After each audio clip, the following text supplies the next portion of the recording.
Has been a commanding screen presence for over 3 decades, and at a time in life when some would slow down, Redford has more to do and much more to say.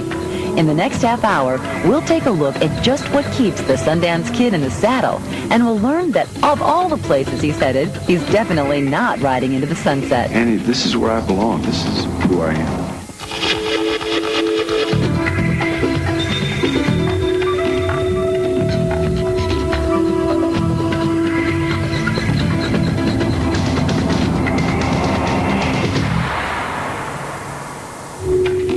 Hi, I'm Suzanne Senna, and welcome to this edition of Extreme Close-Up. We're coming to you from Sunset Ranch Hollywood Stables, not too far from the birthplace of Robert Redford. Now, as an actor, director, and producer, Robert Redford has become a legend while entertaining movie audiences and making women swoon around the world. With the film The Horse Whisperer, he's managed to combine all of his talent and give moviegoers what he thinks is often lacking in films these days, a tale worth telling. There was an intimate story within the shape and scope of an epic Western. A great story, really a good story, interesting story, dramatic story.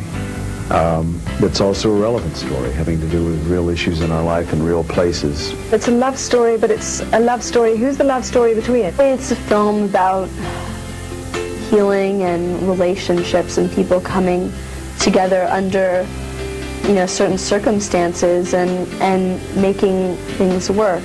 As one of the film's executive producers, Redford's first decision was an easy one. He cast himself as Tom Booker, the Horse Whisperer, a horse trainer with an unconventionally delicate approach. I read this article about what you do for people with horse problems. Well, the truth is, I help horses with people problems. Whichever way you want to put it. Casting the rest of the film was a challenge, but eventually Redford assembled a first-rate ensemble, including Sam Neill. I was talked into it by Robert Redford, who, for some reason, thought I was right for the part. Best known for his performances in Jurassic Park and the piano, Neill plays Robert McLean, the tortured husband. Annie, this didn't just happen to you. What are you going to do? Robert Redford wants you in a film. You're going to say, no, please. Kristin Scott Thomas plays Neill's wife, Annie Graves, a role the Oscar nominee was determined to nab. I remember calling up from New York to my agent saying, I'm so happy. I cannot believe how fantastic this is. Casting the part of the young daughter Grace proved a greater challenge. Well, you have a problem with that? Isn't it, obvious? With Scarlett, I think the thing that interested me about her, and still does, is that she's someone who, despite that she's only 13 or 14, understands acting. It's one thing to understand it. It's another thing to be able to do it. And she could do both. But before casting began, Redford searched for a director, and after careful consideration, he decided to do something he's never done before, direct and star in the same film. What I guess I really had trouble with was the idea of going between the two and enjoying that. I didn't enjoy going between the two. I did it because it was part of the work. And because I wanted the control of it, I guess, the way any actor would. Known around the world as a leading man, Robert Redford has also had tremendous success behind the camera. In 1980, he made his directorial debut with Ordinary People. That movie earned him his only Academy Award. In Ordinary People, the character that Mary Tyler Moore played, represented a lot of people I had come in contact with, was very often infuriated by. And I thought that was a very interesting character to put on the screen. It's very much like what I enjoyed as an artist when I started out to be an artist, which I didn't stick with, obviously. But being able to have a canvas in front of you, a blank canvas, and fill it with detail. And when Redford does direct, he frequently chooses to explore the complex subject of family. I've spent a lot of time looking at families just through my own life experience. Family life and the relationships and the complexity of relationships, male, female, mother, daughter, father, sons. That's all very rich terrain to draw from. They cannot see what's going on in front of them and can't face something adverse or something messy or something not quite right. So they, rather than face it head on and grow from the experience of trying to live with it or be with it, they try to deny its existence by pushing it away and only pretending that life is just fine. And that's certainly evident in The Horse Whisperer, which follows a series of explosive relationships. At the heart of it, there are many stories within the story. It's basically a large love story. It's a love story, but it's a love story. Who's the love story between? Is it the love story between Tom Booker and Annie? Is it the love story between the mother and the daughter? Is it the love story between, the really strong love story between the husband and the wife? Because that is a really strong bond there, which generally, you know, in another, if it hadn't been Redford directing this, maybe that bond would have been weaker and less interesting. Redford's directing style positively influenced all of his actors but one, himself. It's hard if you're a different kind of a director than you are an actor, and I think I am. I like acting in a way that has me not aware of the camera, not aware of the language of film, and so on. As a director, it's just the opposite. I love thinking about all the things there are to think about at the same time. Simultaneous tracks all working at the same time is very exciting to me. And even with the massive task of producing, acting, and directing, Redford had no trouble communicating with his actors. He just gets it. He knows what your anxieties may be, and he knows, and he's generous with you know, if you want to do something again or something, you know, and he kicks you if you're getting a bit lazy, which is good.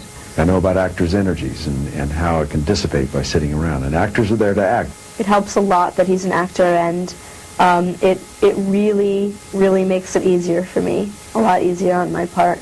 He's a very kind director, I think, very thoughtful, and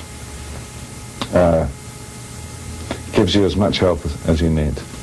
While working with actors may be Redford's favorite part of directing, he also enjoys making use of yet another talent. I started out as an artist, and I have very strong feelings about the look and the color.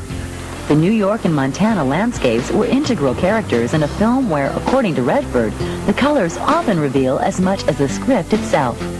The colors automatically drained out of much of our lives in winter, particularly in the East. And as you move west with the season and it opens up and green comes and the healing comes and so forth, the film would reflect that.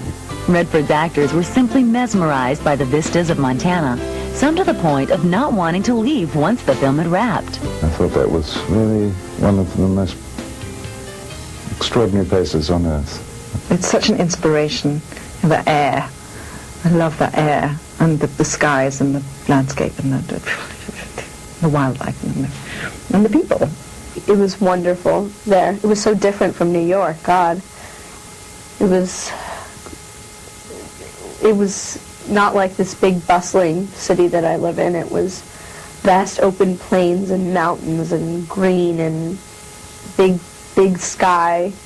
Today, Robert Redford's films tend to reflect a lot of what drives the man behind the famous blue eyes. Yet he remains a very private person who shuns much of what makes Hollywood attractive to other actors. When we return, Robert Redford gets back in the saddle and shows us if he's still got what it takes. There were some things done in that film with animals that just simply wouldn't be allowed today.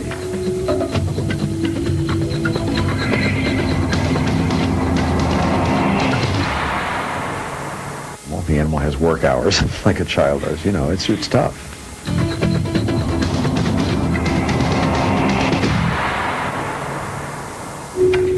Welcome back. I'm Suzanne Senna. As a kid growing up outside Los Angeles, Robert Redford was a free spirit, not too concerned with what he would do when he grew up. He took a natural talent in baseball and turned it into a free ride to college.